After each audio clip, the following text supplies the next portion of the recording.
किंवा गेलेली पिकं ह्याच्याबद्दल मदत करणं, ह्या सगळ्या गोष्टी आता आम्हाला करायच्यात आणि त्या पद्धतीने आम्ही कामाला लागलोय।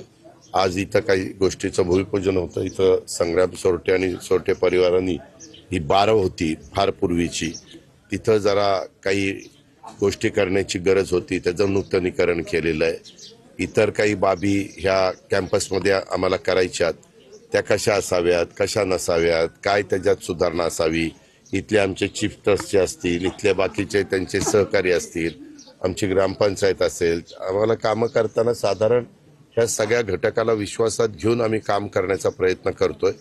आणि इतर पण नागरिकांनी काही सूचना केल्या की इथं ही अडचण येते, तिथं भाविकांना आल्यानंतर पार्किंगच्या करता, दर्शन घेण्याच्या करता, स्वच्छतागृहाच्या निमित्तानं कुठली पण अडचण राहू नये, दर्शन पण त्यांना अतिशय व्यवस्थितपणे घेता यावं आणि त्यांचं समाधान व्हावं, त्यांनी जे काही त्यांची श्रद्धा आहे, त्यांची जी भक्ती आहे, त्याचा आदर हा सगळ्यांनी केला पाहिजे।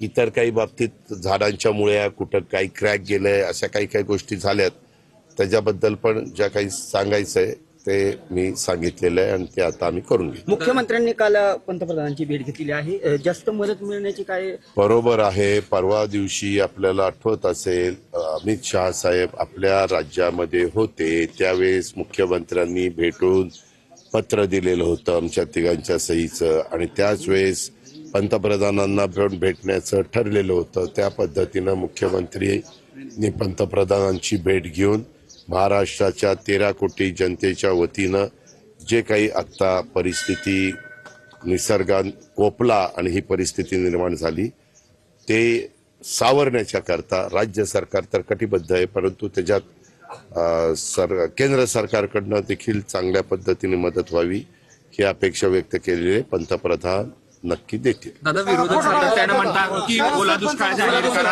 आणि दादा कर्जमाफी करा। या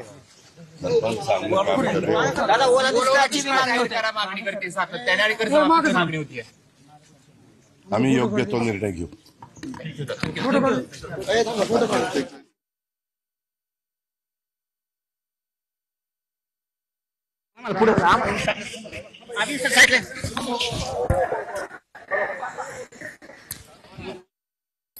बारामतीमध्ये अजित पवार बोलत होते आणि मुख्यमंत्र्यांनी मोदींची भेट घेऊन राज्यातील संपूर्ण स्थिती त्यांना सांगितली असल्याचं अजित पवार यांनी या दरम्यान सांगितलेलं आहे। ओल्या दुष्काळासंदर्भात योग्य तो निर्णय लवकरात लवकर घेतला जाईल असं देखील या दरम्यान अजित पवार म्हणाले।